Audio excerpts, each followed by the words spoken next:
চন্দ্রনাথ পাহাড় ও মন্দির। সীতাকুণ্ডের সবচেয়ে বিখ্যাত স্থান হল চন্দ্রনাথ পাহাড়, যা সনাতন ধর্মাবলম্বীদের কাছে অত্যন্ত পবিত্র। এই পাহাড়ের চূড়ায় অবস্থিত চন্দ্রনাথ মন্দির অত্যন্ত প্রাচীন মন্দির। এখানে প্রতি বছর শিব চতুর্দশী মেলা অনুষ্ঠিত হয়, যেখানে হাজার হাজার ভক্ত আসেন। Sitakunda eco park.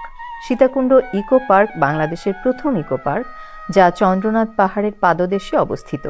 এটি প্রাকৃতিক সৌন্দর্য ও জীববৈচিত্র্যের জন্য পরিচিত, যেখানে বিভিন্ন প্রজাতির উদ্ভিদ ও প্রাণী দেখা যায়। পার্কে হাইকিংয়ের ব্যবস্থা এবং ছোট বড় ঝর্ণা রয়েছে, যা পর্যটকদের আকর্ষণ করে। ঝর্ণা ও জলপ্রপাত। সীতাকুণ্ডে বেশ কিছু মনোরম ঝর্ণা ও জলপ্রপাত রয়েছে, যা ভ্রমণকারীদের কাছে বিশেষ আকর্ষণীয়। বিশেষ করে বাটালি ঝর্ণা ও সহস্রধারা জলপ্রপাত প্রকৃতিপ্রেমীদের জন্য চমৎকার। সীতাকুণ্ড তার পাহাড়ি দৃশ্য, প্রকৃতি এবং ঐতিহ্যবাহী স্থানগুলোর জন্য বিখ্যাত। এখানে হাইকিং, প্রাকৃতিক ঝর্ণা উপভোগ করা এবং পাহাড়ে ট্রেকিং করার সুযোগ রয়েছে। এছাড়াও সনাতন ধর্মাবলম্বীদের কাছে এটি একটি তীর্থস্থান। প্রকৃতি ও ধর্মীয় ঐতিহ্যের অপূর্ব সমন্বয় সীতাকুণ্ডকে ভ্রমণকারীদের কাছে বিশেষ করে তুলেছে।